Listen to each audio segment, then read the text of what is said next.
You ready for this? I'm ready for it. Welcome to Old Dirty Boston. I do not like paparazzi. Get the fuck alone. Get the fuck away. In this episode, we're in Chinatown. I got some goodies lined up. I think you're gonna love it. Chef Paul and I are on the hunt for the best of one of Boston's last surviving neighborhoods. Ching chong, motherfuckers. Welcome to Chinatown. Wow. First up, Hotpot. I lived in China for over 2 years, and one of my favorite things in the world is authentic Chinese hot pot.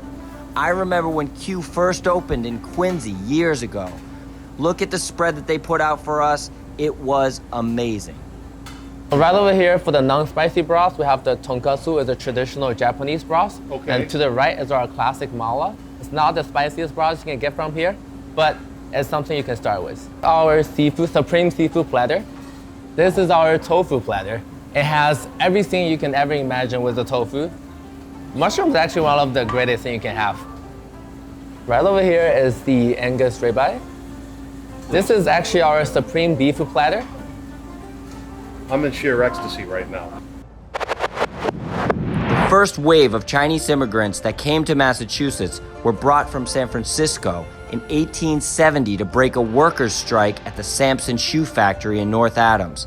By 1874, many of those workers had settled on Ping An Alley in what is today's part of Boston's Chinatown. Unstoppable entrepreneurs, the first wave of Chinese businesses were opened in 1875, primarily laundries, and Boston's first Chinese restaurant, Hong Far Lao. The 1882 Chinese Exclusion Act and the 1903 Boston Chinatown immigration raid led to the arrest of 234 Chinatown residents and deportation of 45 men. After the Exclusion Act was abolished in 1943, a new wave of Chinese immigrants landed in Chinatown. Chinese labor was fueling Boston's garment and leather districts.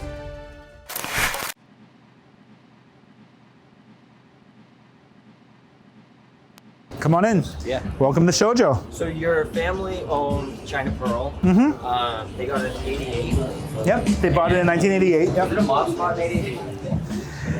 Funny story is, so somebody would drag people out. One or two guys would always throw a bunch of $100 bills and say, sorry about the damage, sorry about the interruption of business, here's the money. And then they would like smile, like they were like nice guys. As soon as they turned their back, you hear the vicious side come out. Yep. In Tyler, there was 5 people were murdered. Yep, that was down the street over here. It was a mahjong game in a basement. My father's right-hand man, he was actually playing at the table. He chain smoked cigarettes, went to the bathroom, heard the commotion, crawled out the window. Yeah, it was real. Stories that I hear in the kitchen. They used to live in the alleys and stuff, and they have very vivid recollections of what happened the night before. So it was fun growing up in the restaurant. Wai Wai. Why do I come to this place? The best roast duck in Boston. That's why. Cash only. No website. No Instagram. No pictures. Yeah, sorry about it. No problem. Well, can we still get a duck on rice, please? No, we're good. He just doesn't want the camera. Okay. I snuck a few with my camera. This man is making something special.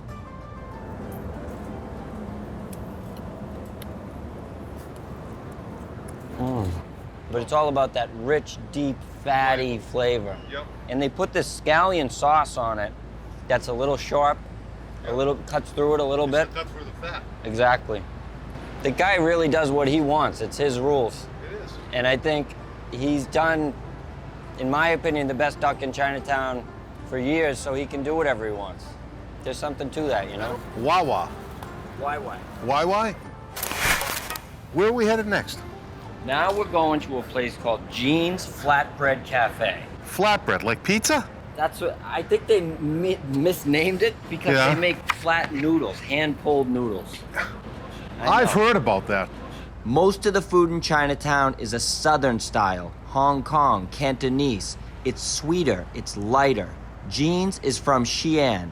Xi'an is a former ancient capital of China. It's also home to the Terracotta Warriors. And most importantly, It's the easternmost stop on the Silk Road. That's how all these bold Middle Eastern flavors get packed into these Chinese noodles. Oh, cunt. Can I get the number 4? And can we get... I don't think you can No pictures? All right, one second. I just filmed them. This is really a Middle Eastern style lamb. And the thing I like with these is they do fat meat, fat meat. Fat is flavor, my friends. Fat Fatty is lamb. flavor. You want to have a little bit of the fat. You ready for this one? Yep.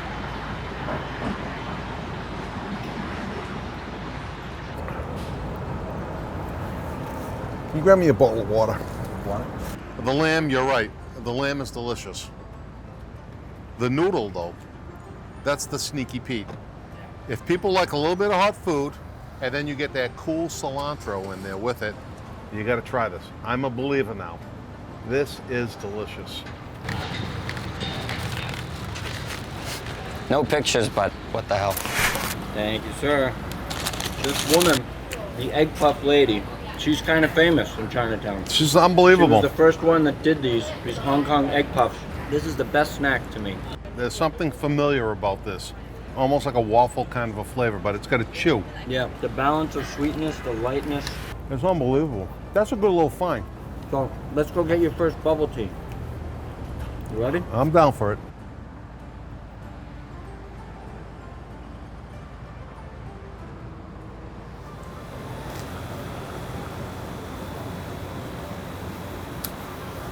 I had my first bubble tea. The iconic Chinatown Gate, a gift from the Taiwanese government given in 1982, reads Tian Sha Wei Gong. It's a Sun Yat-sen quote, meaning everything under the sky belongs to the people.